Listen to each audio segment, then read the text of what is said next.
Hi, Pastor Mark here in Turkey at the ancient city gates of the great city of Ephesus. We are presently standing at the ancient city gates through which everyone would need to pass to enter and exit the city.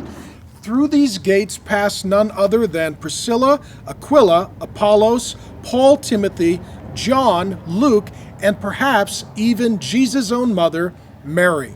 In its ancient days, it was a pagan place. Off to my right, for example, is a tribute to the god Nike, and sometime later, Christians were very prominent here, and we can see the ancient carving of a cross in the entrance to the city, right on the city gates behind me. This city was a hub of ministry. It was the place from which banking and trade and commerce and education spread throughout the Roman Empire, making it very strategic for the advancement of the gospel. That is why we see Paul himself spending a few years in this very influential city of a few 100,000 people. We also know from Acts 18 and 19 that Paul started essentially a riot here, preaching about Jesus and coming against Diana or Artemis, the great mother goddess of the city, and her statue, which was one of the 7 wonders of the ancient world.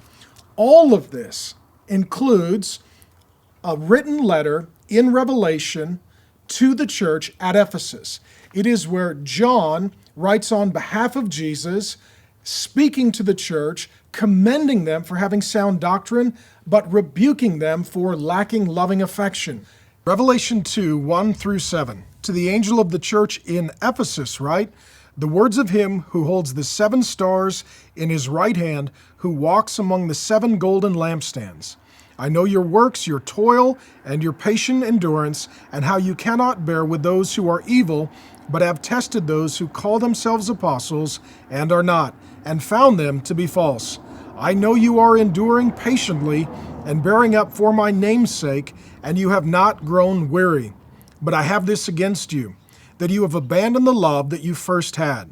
Remember, therefore, from where you have fallen, repent, and do the works you did at first. If not, I will come to you and remove your lampstand from its place, unless you repent. Yet this you have. You hate the works of the Nicolaitans, which I also hate. He who has an ear, let him hear what the Spirit says to the churches. To the one who conquers, I will grant to eat of the tree of life, which is in the paradise of God. I am really excited to lead a tour to this place. It is one of the most well-developed archaeological sites of all New Testament epistles, and you can even come and step in the holes for yourself where the ancient chariots used to ride along the marble, carrying people such as Mark Antony and Cleopatra.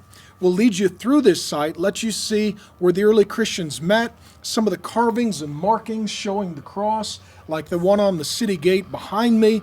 You'll get to see the large theater in which Paul preached, and you'll get to enjoy one of the most amazing experiences to see the book of Ephesians come alive, and I'm looking forward to teaching you and meeting you here.